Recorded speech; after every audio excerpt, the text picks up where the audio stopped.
bringing Miss Jackson to South Africa and for her tour.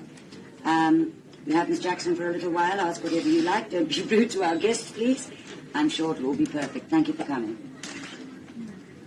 Ms. Jackson, following your long haul from London and your connecting flight to Cape Town, obviously you're going to spend a short time here. Could you give us an idea how long you'll be spending in the city and what your plans are while you're visiting Cape Town? Well, Ferret has arranged certain things for us to do.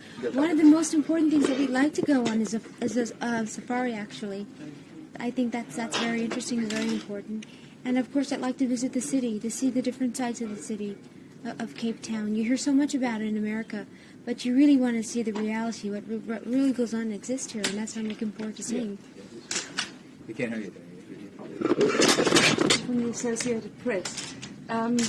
Two things. One, you mentioned you wanted to see the sights of Cape Town and what really goes on. Are you intending to go to any of the black townships and see what life is like there? I'd like to see every part that I can possibly see here in Cape Town. And the other thing is, in terms of Pepsi Cola just having dropped your brother Michael, and that he has admitted that he has a problem with painkillers and is seeking professional help. What is your comment on that? I have no comment. You're not concerned about him at all? I didn't say I wasn't concerned. I did not say that. I said I have no comment on that. Because we really don't know if he's on painkillers, do we? Isn't that what he said?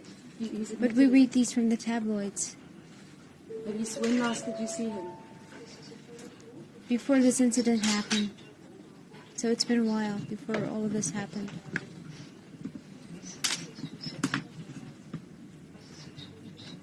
Ms. Jackson, can you describe the type of show you're going to be doing in South Africa? Well, basically it's a variety of a little bit of everything, actually. It's up-tempo music, it's danceable, and then of course I'm doing a little bit of French.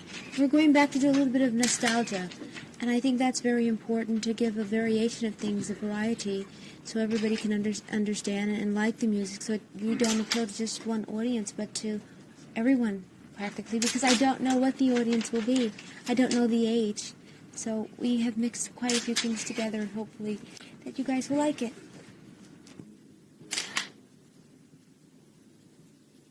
This is my manager's statement, so you get this straight as well. Do you have much control over your business at all? Yes, I do. Why then do you not have knowledge of what your manager asked? Because I didn't realize that this was done, or I didn't know where she got it from, or apparently something. No, this is true. There is a check there. TV shows pay. Yes, definitely. You can do it. You have No to one did. have-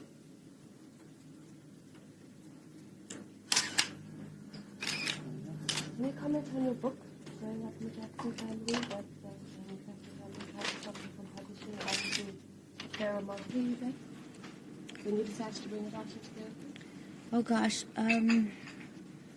29. In terms of what you just said about what children undergo emotionally in child abuse, how do you think your brother Michael is feeling? Do you know how he's feeling about all these accusations that have been leveled against him? No, I really can't speak for him, but I'm sure that he's not very happy. I'm sure there's a lot of stress there. I'm sure there's a lot of pain.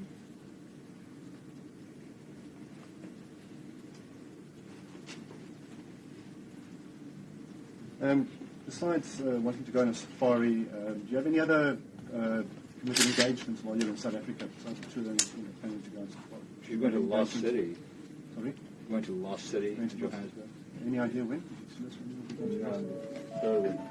I think we're going for lunch. We're flying there for lunch next Sunday, I think. Could you tell us why you decided to come to South Africa now? Well, it's because Ferret, of course, brought me here, and we were closer, actually, in London. We were in London at the time, and we felt that I always wanted to come here, first of all, to begin with, and we thought we'd be here a lot sooner, but it took a while, and finally we got here. So it's perfect timing, actually. Have you followed the anti-apartheid struggle closely from the States?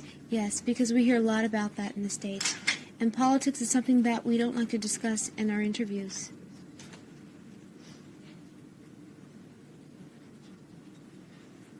Even though we're very much aware of what's happening and what's going on.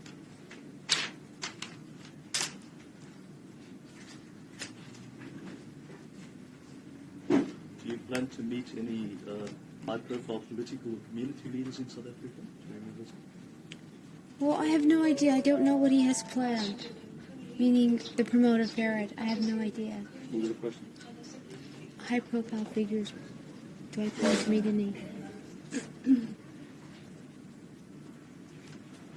On the feminist side, could you give us the rationale behind your involvement and how you see that? When you say it's just been launched, are you speaking of the entire local magazine? Edition, the local edition of Playboy has just been hit the newsstands for the first time. Oh, really? Yeah. You guys have never had it before. No? You like it? We like it. In fact, got a picture of it. Oh, there is a picture of me in it? Yeah. There's a picture of her? Well, No? No, we were too late for that, Mr. Gordon. We tried. As soon as we heard you were coming and we heard they were launching, we tried to get covered. You sure? We You couldn't do too it. late. But In the as I inside. said, there has been a lot of debate, particularly from the feminist side, and see if expressed some concern about that. Could you give us the background to your posing and why you decided that was worthwhile? well, I can tell you why I posed and why I did it. Because I felt that it was something that I had to do at the time for my parents. Simply because my parents were in total control of my life. They told me everything to do, every move to make, and they couldn't understand that I'm a grown woman now, and you cannot control and dictate to me anymore. So I decided to do the most outrageous, bizarre thing that they would never expect me to do. And I said, what could I possibly do? And then Playboy came along. At first I said no, and then I said, yes, do it. That's so unlike you. That's so different. They would never expect you to do anything like this in your life. And I did it. But Latoya's so... But I also did it in very good taste, and I see absolutely nothing wrong with the way I did it. I exposed the breast, and of course I don't know what they do here in South Africa, but in the south of France and all over Europe, they sunbathe all the time, exposing the breast. But I wouldn't go any further than that. But the pictures were very classic and very classy.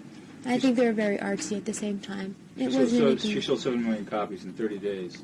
That's more than anyone has ever sold in 35-year history of the magazine. How many copies of that? 7 million were sold in 30 days. Your average sale was 3.5 million. Ms. Jackson, do you still speak to your parents after all this? Are you still in contact with them? After the Playboy and the And, Hookers? and the book and all of that? My mother, no. No, my parents, no, I didn't. You don't speak to them at all? My parents.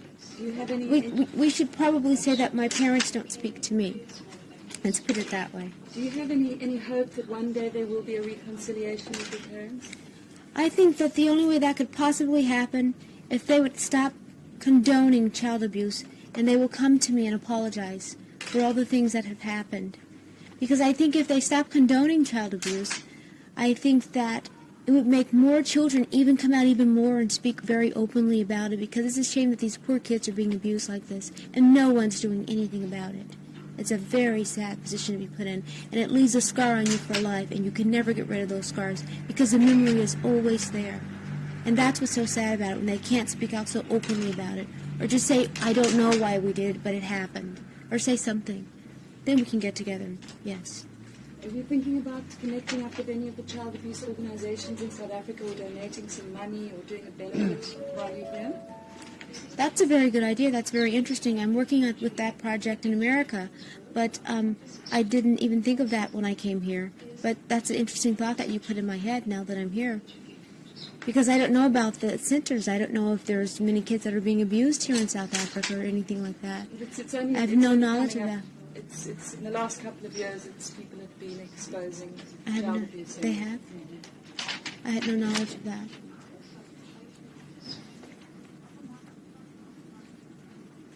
But I love going to centers and visiting the kids who have been abused, who have no one to turn to.